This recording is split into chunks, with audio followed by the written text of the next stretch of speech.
अस्सलाम वालेकुम एवरीवन, मैं हूं सना इदनान। आज हम बात करेंगे बॉलीवुड एक्टर इरफान खान के बारे में कि उन्होंने अपने आखिरी लम्हात में अपनी बीवी से क्या बात की।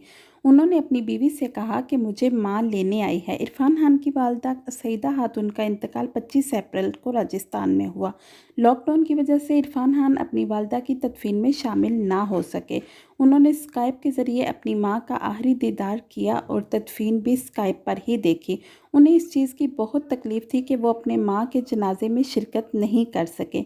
मां के मरने के 3 दिन बाद इरफान खान की तबीयत अचानक बिगड़ गई। इन्हें बॉम्बे के हॉस्पिटल में दाखिल करवाया गया, जहां डॉक्टर्स ने इन्हें एमरजेंसी वार्ड में रखा।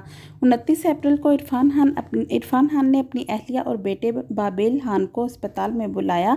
अपनी बीवी सुतापा से बातें करते हुए कहा, देखो अम्मा मेरे कमरे में मौजूद हैं, वो मेरे पास बैठी हैं, मुझे लेने आई हैं।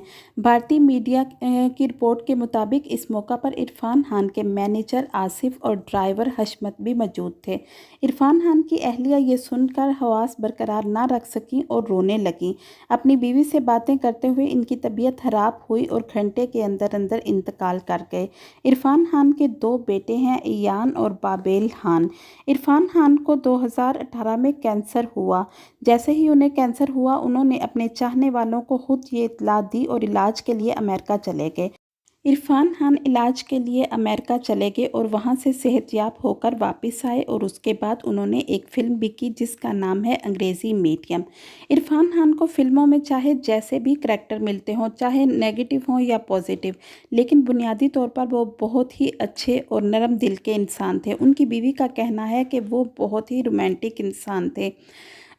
इरफान खान का जनाजा 29 अप्रैल 2020 को अदा किया गया। लॉकडाउन होने के बावजूद लोगों ने काफ़ी तादाद में उनके जनाजे में शिरकत की। बेशक लॉकडाउन था, फासला रखा गया, घर से जब उनकी मैयत को उठाया गया तब भी फासले पे लोग रहे, लेकिन इसके बावजूद जनाजा बहुत ज़्यादा था।